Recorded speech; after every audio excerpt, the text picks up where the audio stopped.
Son pocos los que hoy en día creen en un diablo real y personal. Bienvenido nuevamente a Renovando tu Mente con el Dr. R.C. Sproul. Hoy continuamos con el 5º capítulo en la serie Cómo agradar a Dios. En esta serie el Dr. Sproul nos muestra cómo ser diligentes para vencer a nuestros enemigos, el mundo, la carne y el diablo. Muchas personas creen que Satanás es un mito, pero algunos cristianos se han ido al extremo opuesto, atribuyendo todo tipo de experiencias al diablo.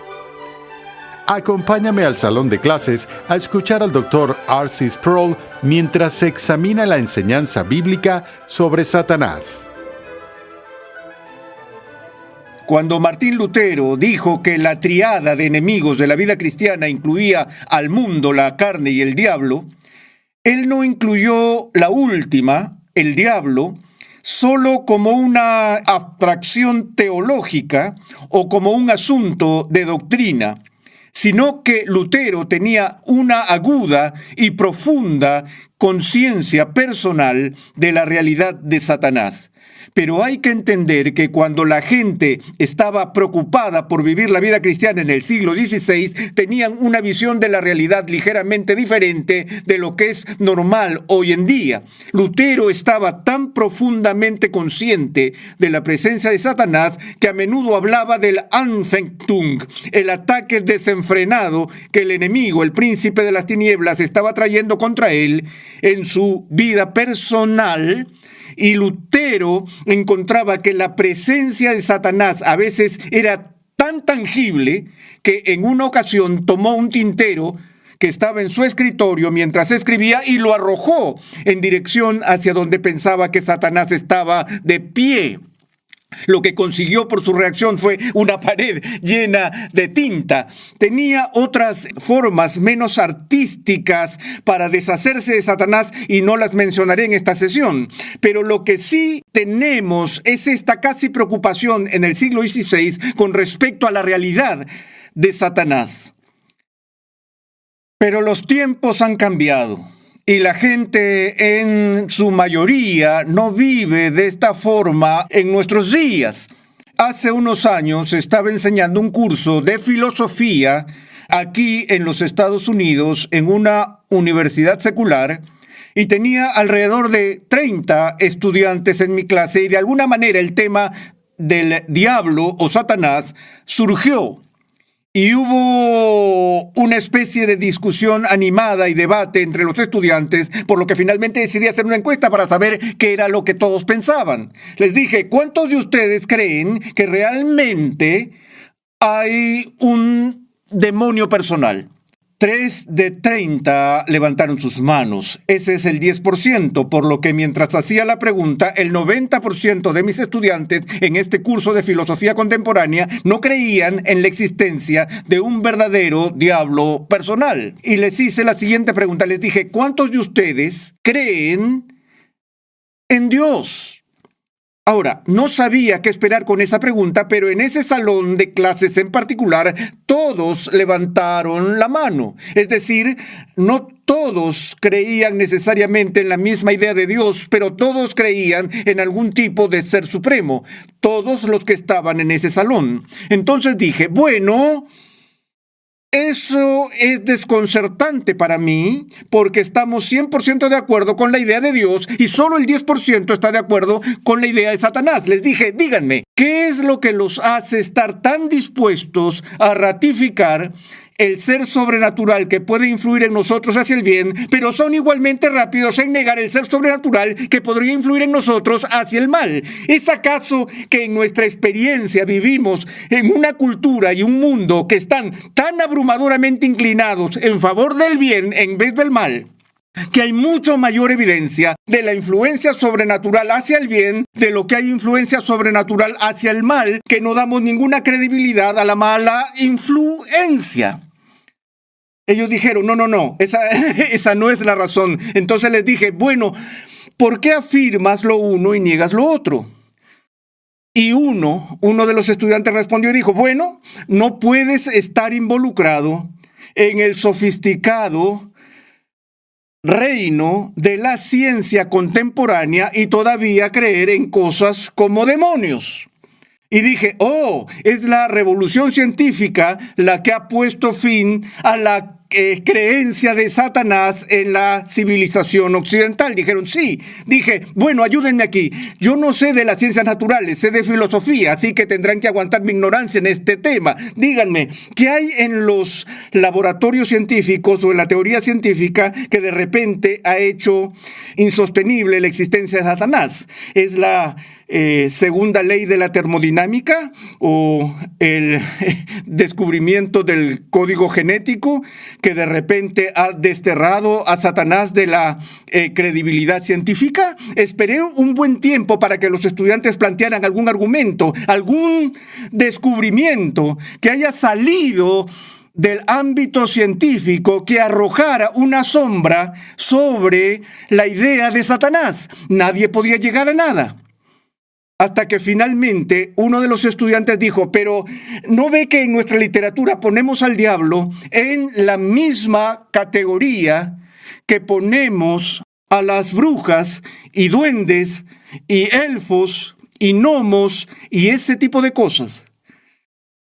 Yo les dije, bueno, ¿saben? Yo he notado también eso en nuestra cultura. Aglutinamos todas estas cosas en la misma categoría.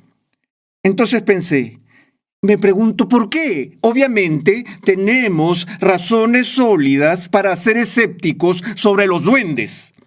Y tenemos razones sólidas para ser escépticos sobre las brujas. Pero Satanás es algo diferente. ¿Por qué?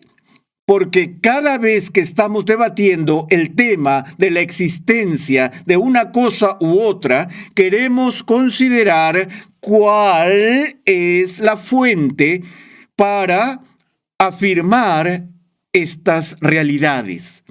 ¿Es la fantasía de alguien y su imaginación o hay algo más? Ahora, no puedo alejarme del hecho de que las Sagradas Escrituras enseñan enfáticamente la realidad de Satanás y que, como fuente, ha sido objeto del análisis científico más crítico que cualquier fuente escrita en este planeta. Ahora, puede que no estés convencido de que es una fuente muy creíble. Resulta que estoy muy convencido de que es una fuente creíble y cuando las escrituras me dicen que hay algo como Satanás, eso tiene mucho más peso para mí que el testimonio personal de Shirley MacLaine sobre la reencarnación. Saben, miles de millones de personas creerán en eso solo porque ella lo dice, o el Dalai Lama. Así que tenemos que considerar la fuente. Ahora, ¿se dan cuenta de cuántas veces Jesús habla de la realidad de Satanás?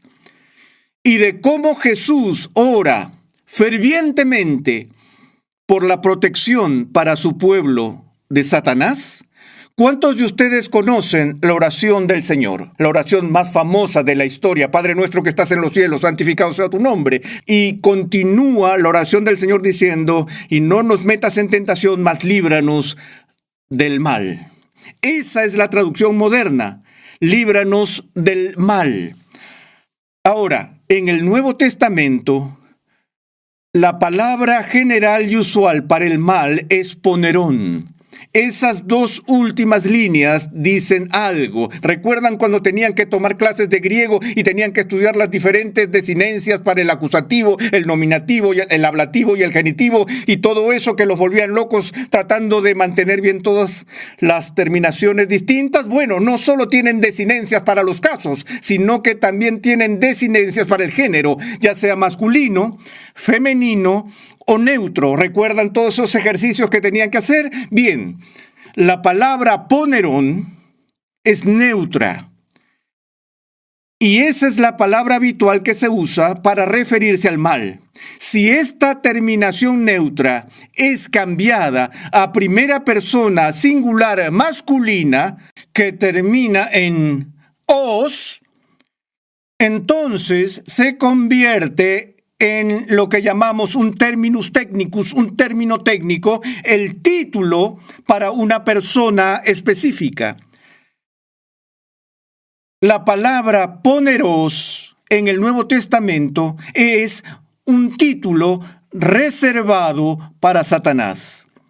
Hoponeros significa literalmente el malvado. Ahora, damas y caballeros, la oración del Señor, así como está registrada en el Nuevo Testamento, no usa ponerón, sino que utiliza poneros. Lo que Jesús estaba diciendo a sus discípulos era lo siguiente: cuando ores, ora así: no nos metas en tentación, mas líbranos del enemigo, del maligno. Dios, protégenos de las maquinaciones y de las influencias de Satanás. Si eres cristiano, entonces eso quiere decir que le das algo de peso y credibilidad a las enseñanzas de Cristo. Ser cristiano es seguir a Cristo, seguir la enseñanza de Cristo. Y lo que estoy tratando de decirles es que en el corazón de la enseñanza de Jesús había una profunda preocupación por la cruda realidad de Satanás. Pero a pesar de la centralidad de la enseñanza de Jesús sobre la realidad de Satanás, en nuestros tiempos existe esta persistente oposición a ella. Lo que sabemos de Satanás es que Satanás cayó debido al orgullo. Y con toda probabilidad, el mayor punto de vulnerabilidad del enemigo está en su orgullo. La Biblia dice: resistid pues al diablo y huirá de vosotros. Así que la iglesia juntó todo eso y dijo: bueno, la mejor manera de resistir a Satanás es burlarse de Satanás, atacar su orgullo, humillarlo. Y eso lo alejará porque no puede soportar ser humillado. Así que lo que haría la iglesia sería inventar caricaturas, dibujos groseros de Satanás, haciéndole parecer el bufón de la corte, donde lo mostraban con cuernos y pezuñas hendidas y un traje de franela roja y un tridente y todo lo demás, parecido a Mefistófeles. Luego pondrían estas horribles caricaturas en la pared para burlarse de Satanás. Pero lo que sucedió fue que la siguiente generación vio las pinturas y dijeron: no me digas que mis padres creyeron en este pequeño tipo con un traje rojo de franela que andaba con un tridente y pezuñas y cuernos. ¿Qué clase de ingenuidad es esa? ¿Qué tipo de mitología están creyendo? Ahora, ciertamente, una lectura superficial de las Escrituras te muestran que Satanás no se describe en ninguna parte como un bufón con traje rojo. Por el contrario, su primera introducción en el Antiguo Testamento es como: ahora la serpiente era la más astuta o sutil de todas las criaturas. Podría añadir en primer lugar que Satanás, desde una perspectiva bíblica, es una criatura, pero es una criatura con dones extraordinarios, si lo quieren poner así. El primer don que se muestra es el don de astucia o sutileza que utilizó con Adán y Eva. El Nuevo Testamento dice que Satanás aparece como un ángel de luz. Aparece como un ángel de luz.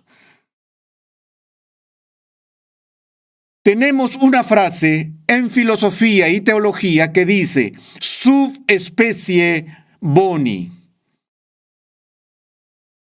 Eso significa algo que parece, subespecie boni, significa que se manifiesta aparentando ser del bien, pero de hecho es malévolo.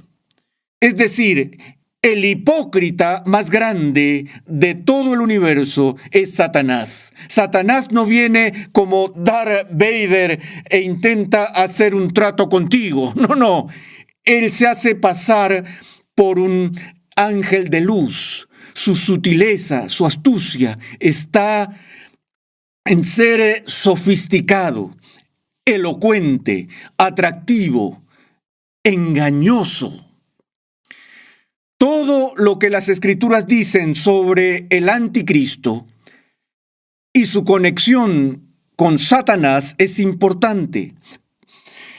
Permítanme decir esa palabra anticristo. La palabra anti en el Nuevo Testamento se usa de dos maneras. Hay un juego de palabras con respecto al anticristo. Obviamente ustedes saben la forma en que se usa. Anti significa en contra, alguien que se opone a algo. Así que el anticristo es aquel que está en contra y difiere, está opuesto a Cristo.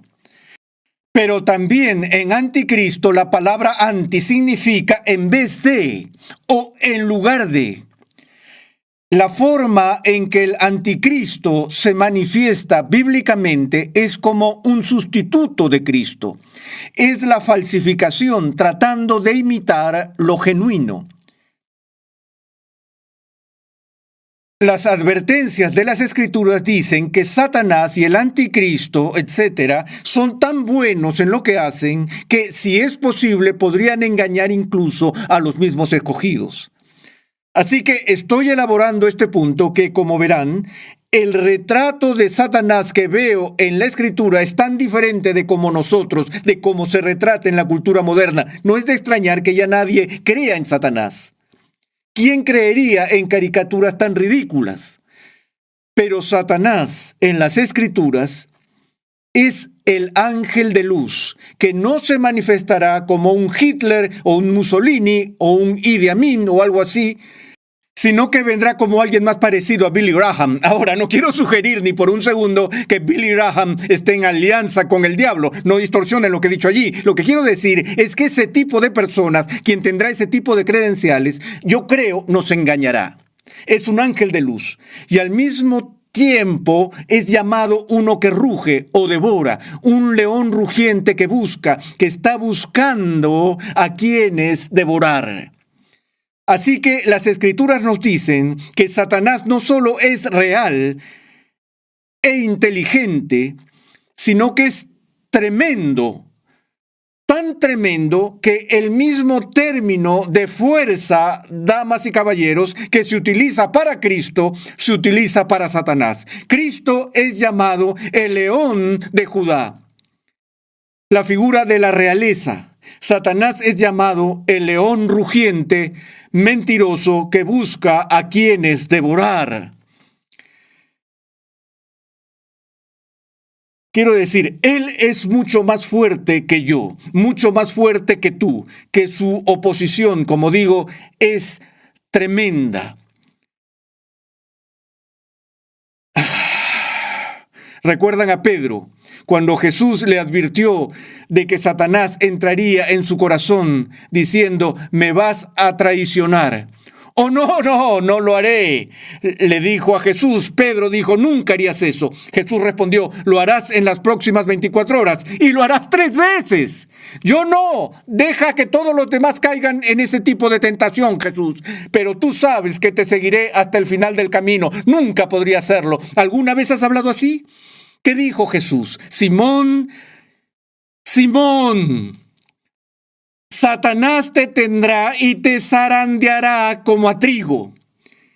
El gran pescador, el fuerte e impetuoso Pedro, el que puede enfrentarse a cualquiera, Jesús le dijo, eres pan comido, arcilla en la mano, trigo cernido. Nunca subestimes el poder de Satanás. Es más fuerte que tú. Es más listo que tú. Es más engañoso de lo que tú nunca serás. Cuando miro las advertencias sobre esto en las Escrituras, es suficiente para hacerte querer correr por tu vida. Escucha lo que Pablo dice en un pasaje de Efesios que has oído muchas veces. Revestíos con toda la armadura de Dios, para que podáis estar firmes contra las insidias del diablo. Porque nuestra lucha no es contra sangre y carne, sino contra principados, contra potestades, contra los poderes de este mundo de tinieblas, contra las huestes espirituales de maldad en las regiones celestiales. Por tanto, tomad toda la armadura de Dios para que podáis resistir en el día malo y, habiéndolo hecho todo, estar firmes. El cristianismo es completamente sobrenatural. Quita lo sobrenatural del Nuevo Testamento y habrás destripado el Nuevo Testamento. De hecho, trata de reconstruir el cristianismo sin lo sobrenatural. Creo que es fundamentalmente una tarea deshonesta. Aquí el apóstol, de una manera didáctica, está diciendo: mira, estás en una lucha, estás tratando de agradar a Dios, quieres vivir una vida que es una que muestre la santificación, pero es una batalla. Es una batalla con la carne.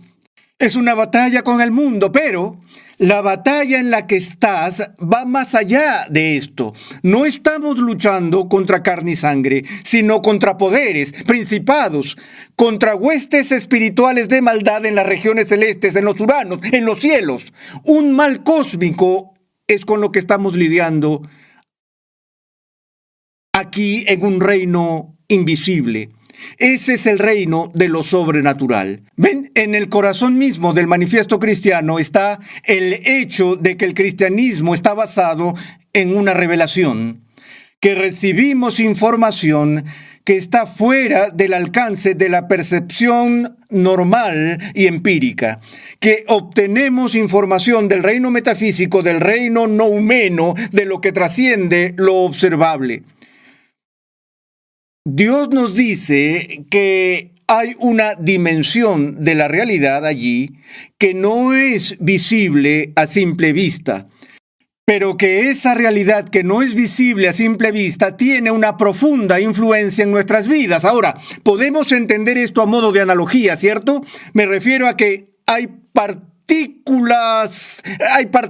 submicroscópicas y realidades que hemos sido capaces de descubrir en los últimos siglos que las generaciones anteriores de seres humanos no conocían en absoluto, sobre un mundo invisible que tiene un profundo impacto en sus vidas. Ahora, hay dos problemas que el cristiano tiene con Satanás. Uno está en subestimar la realidad y el poder de Satanás. Para Satanás no hay nada que lo haga más feliz que una generación de cristianos que no creen que exista, porque entonces puede trabajar tranquilo. Tiene una tarjeta diabólica de American Express. Puede ir a donde él quiera y entrar. Nadie lo va a molestar porque nadie cree que esté allí. ¿Qué mejor ventaja que esa podría tener? Pero si eso no funciona en una cultura, la gente tiende a ir al otro extremo. El otro peligro es sobreestimar el poder de Satanás. Nuestra propia cultura cristiana ha reaccionado de tal forma que ahora está tan preocupada con Satanás que ya no queda espacio para la actividad humana.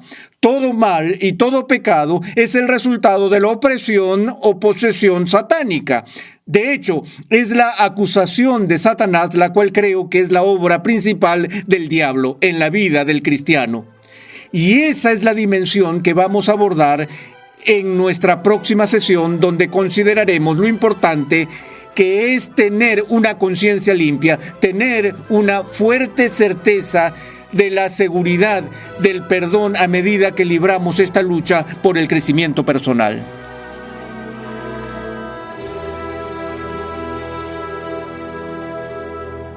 Estás en sintonía de Renovando tu Mente con el Dr. R.C. Sproul.